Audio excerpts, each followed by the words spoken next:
আল্লাহ পাক সুবহানাহু ওয়া তাআলা মানব জাতিকে সৃষ্টি করার পরে এই মানব জাতির গাইডলাইন কি হবে এটাও কিন্তু তিনি ঠিকঠাক মতো মানুষকে দিয়ে দিয়েছেন। সমস্যা হলো আমরা যেইভাবে আল্লাহর প্রদত্ত বিধানকে আমাদের দুনিয়াবী জীবনের সাথে ফিট করতে হবে, ওই বিষয়টা যেভাবে আমাদের বোঝার দরকার, আমাদের বর্তমান বিদ্যমান স্কুল কলেজ বিশ্ববিদ্যালয়ের যে সিলেবাস সেটা তো মোটেও আমাদেরকে ওই শিক্ষা আমাদেরকে দেয় নাই, বরং তার বিপরীত শিক্ষা দিয়েছে আমাদেরকে। অর্থাৎ জীবনের সাথে আল্লাহর কোনো সম্পর্ক নাই, মানুষের সাথে আল্লাহর কোনো সম্পর্ক নাই। মানুষ স্বয়ংক্রিয়, মুক্ত, আলাদা, স্বাধীন একটা সত্তা। এটার আগেও আল্লাহ নাই, পিছনেও আল্লাহ নাই, এবং তার বর্তমান অবস্থার মধ্যে আল্লাহর কোনো প্রয়োজনীয়তা, প্রাসঙ্গিকতা নাই। এটা হলো আধুনিক সিলেবাসের সমস্যা।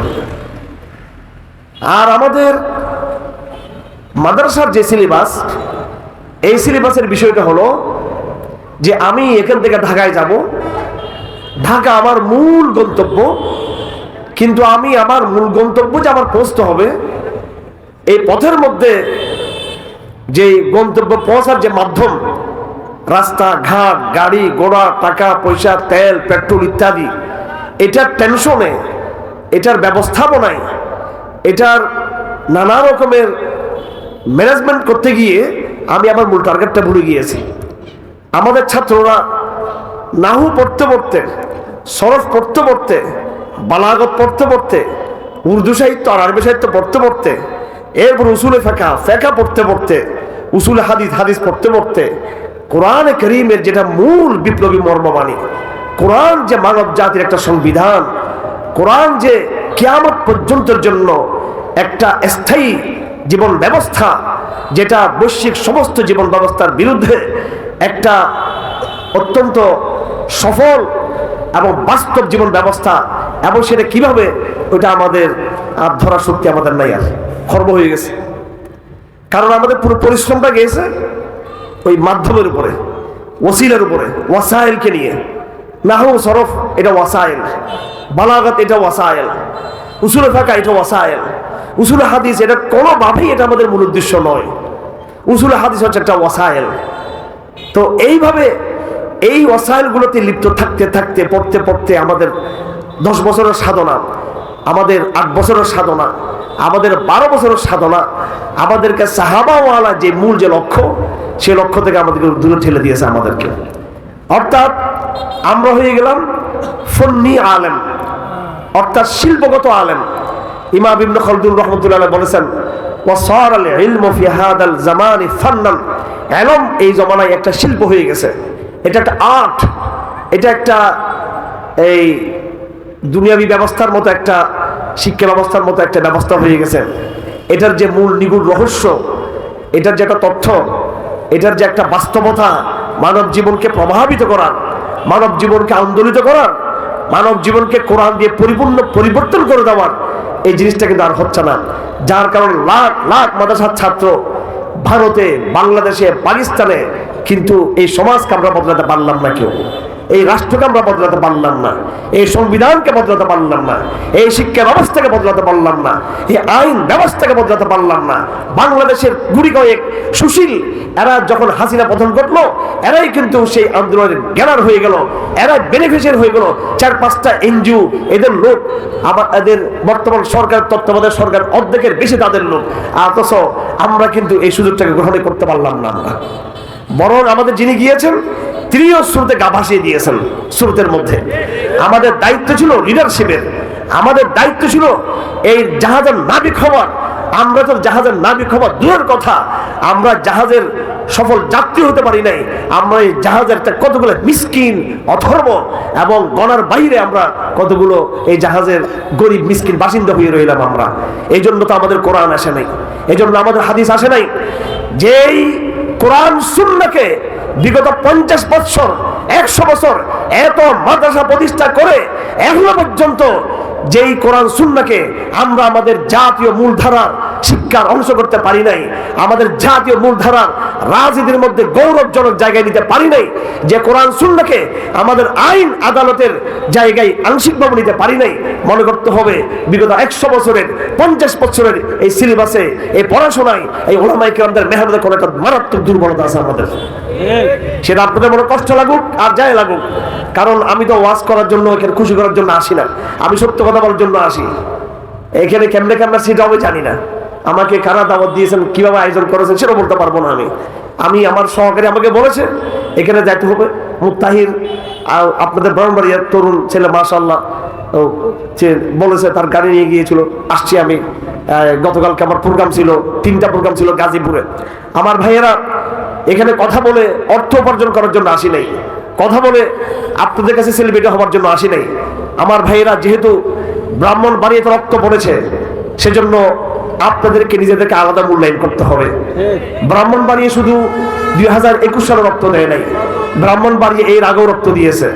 ব্রাহ্মণবাড়িয়া হাসিনা যখন ক্ষমতায় ছিল, সেই 96 সাল থেকে শুরু করে 2001 সাল পর্যন্ত, সেই সময় বাংলাদেশে সবচেয়ে বেশি রক্তের বন্যা যেটা বয়ে গেছে সেটা হলো ব্রাহ্মণবাড়িয়া। ব্রাহ্মণবাড়িয়া সেই জনপদ, যে জনপদ পুরো অঞ্চল থেকে এনজিওদের শক্তিকে বিতাড়িত করে দিয়েছিল। বাংলাদেশের কোন জেলা, কোন উপজেলা এই শক্তি আবার সাহস দেখাতে পারে নাই।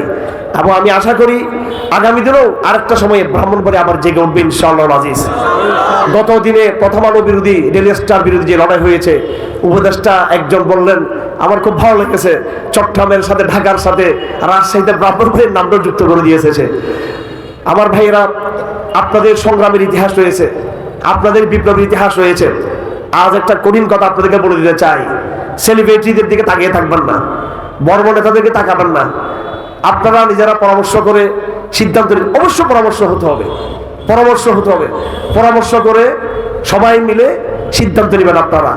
এবং যদি উপর থেকে নির্দেশনা না পান, আপনারা নিজেরা জাতীয় এই সন্ধিক্ষণে এবং এই আঞ্চলিক বলা হয় ভারত, বাংলাদেশ, মায়ানমার মিলে এই পুরোটাকে বলা হয় আঞ্চলিক, ইংরেজিতে বলা হয় জিওপলিটিক্যাল, বাংলায় বলা হয় ভূরাজনৈতিক।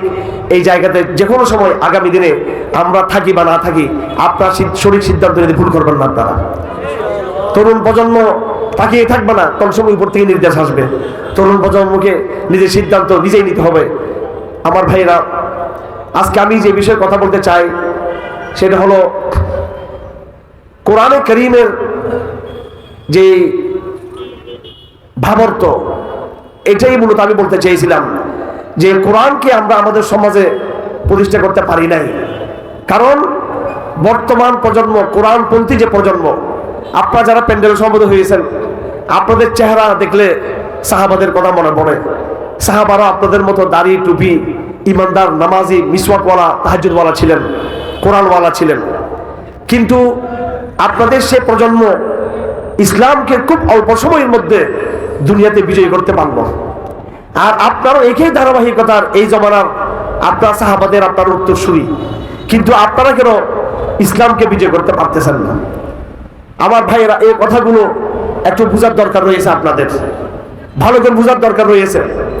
আপনি শুধু দুশ্মনকে গালি দিয়ে লাভ নাই, শুধু শত্রুকে গালি দিয়ে লাভ নাই। আপনার ব্যর্থতার দায় কিন্তু আপনাকেও বহন করতে হবে। আপনার এই বিজয়ের পথে বাধা আপনি নিজে কিনে সেটা চিন্তা করতে হবে। মুসলিম উম্মার বর্তমানে যে সংকট, এই সংকটে অনেক কথা রয়েছে। উসামা বিন লাদেন রহমতুল্লাহ আলাইহির নাম নিলে অনেকে আমাদেরকে মনে করে আমরা শুধু জিহাদি কথা বলি। জিহাদি কথা বলার জন্য আসি না, রাজনীতির এবং ফেকার কথা বলার জন্য এসেছি। উনি একজন ফকিহ ছিলেন, একজন ফেকাবিদ ছিলেন, উনি একজন আলেম ছিলেন এবং তিনি রাজনীতির মধ্যে সবচেয়ে বেশি রাজনৈতিক জ্ঞান রাখতেন, তিনি সবচেয়ে বেশি পৃথিবীতে। তিনি বলেছেন, যখন 2000 সালে আফগানিস্তানে তালেবানদের পতন হয়ে গেল, আমি আল জাজিরাতে তার একটা ভাষণ শুনেছিলাম। জাস্ট এটা উদাহরণ বুঝার জন্য বলতেছি, এখানে আপনাদেরকে আল কায়দা মানার জন্য আসিনি, এখানে আপনাদেরকে বুঝার জন্য এসেছি, কথা বুঝার জন্য উদাহরণ টানতেছি। বাংলাদেশে আপনি সবার নাম নিতে পারবেন, সালাউদ্দিন আইয়ুবের নাম নিতে পারবেন, খালিদ ওয়ালিদের নাম নিতে পারবেন, তিতুমিরের নাম নিতে পারবেন, সৈয়দ আহমদ শহীদের নাম নিতে পারবেন। আর এই জমানায় ইসলামকে যারা বিজয় করছে তাদের নাম নিতে পারবেন না আপনি। তো আপনাদের নেতাদের মুখেও শুনবেন না কোনোদিনও, আপনাদের সেলিব্রিটিদের মুখের নামগুলো শুনবেন না, আপনাদের হুজুরদের মুখের নামগুলো শুনবেন না। এই নাম নিতে না পারা, এটাই আমি বলতে চাচ্ছি। তিনি বলেছিলেন যে হঠাৎ করে আমেরিকার আক্রমণে খোরাসান থেকে ইসলাম বিতাড়িত হয়ে গেল এবং ইসলামী ইমারতের পতন হয়ে গেল। তিনি একটা আরবিতে কথা বলেছেন, আমি ওই সময়টা ভাষণটা একাধিক ভাষণ লক্ষ্য করেছি। তিনি কি বলতে চান, কি বলতে চান আরবিতে ভাষণগুলো, আমি কোনো বাংলা অনুবাদ দেখি নাই, সরাসরি আরবিতে দেখেছি। তিনি বলেছেন ইন্না আমেরিকা মা হাসালাত শাইয়ান, যে আমেরিকা কিছু অর্জন করতে পারে নাই। ওয়াইন্নামা কাদ ইকতাসাবাত মাকতাসাবাত, আমেরিকা যা অর্জন করেছে সেটা একমাত্র অর্জন করেছে বিসাবাবিল মুনাফিকিন, মুনাফিকদের কারণে। তখন আমার ভাষণটা ভালো লাগছে। তখন তিনি একটা শব্দ বলছেন, ওয়াহাজা বুরহানুদ্দিন ওয়াদ্দীন আনহু বারিউন, আরবিতে হাজা বুরহানুদ্দিন ওয়াদ্দীন আনহু বারিউন, তার নামে বুরহানুদ্দিন রব্বানি, কি দ্বীনের সাথে তার কোনো সম্পর্ক নাই। তো মুসলিম জগতে কিছু বুরহানুদ্দিন তৈরি হয়েছে, বুরহানুল ইসলাম তৈরি হয়েছে, আব্দুল্লাহ আব্দুর রহিম তৈরি হয়েছে, নাম তাদের শাহরিয়ার কবির, নাম তাদের জাফর ইকবাল, নাম তাদের আমাদের উপদেষ্টাদের মধ্যে কতগুলো আছে, সুন্দর সুন্দর তাদের নাম, চমৎকার চমৎকার তাদের নাম। মুনাফিক দাল নামও কিন্তু খুব সুন্দর ছিল, আব্দুল্লাহ ইবনে উবাই ইবনে সুলুল, কি সুন্দর চমৎকার নাম। হ্যাঁ, মুনাফিকদের নাম অনেক সুন্দর ছিল। তো তিনি বলেন এই মুনাফিকদের কারণেই তারা এই বিজয় অর্জন করতে পেরেছে।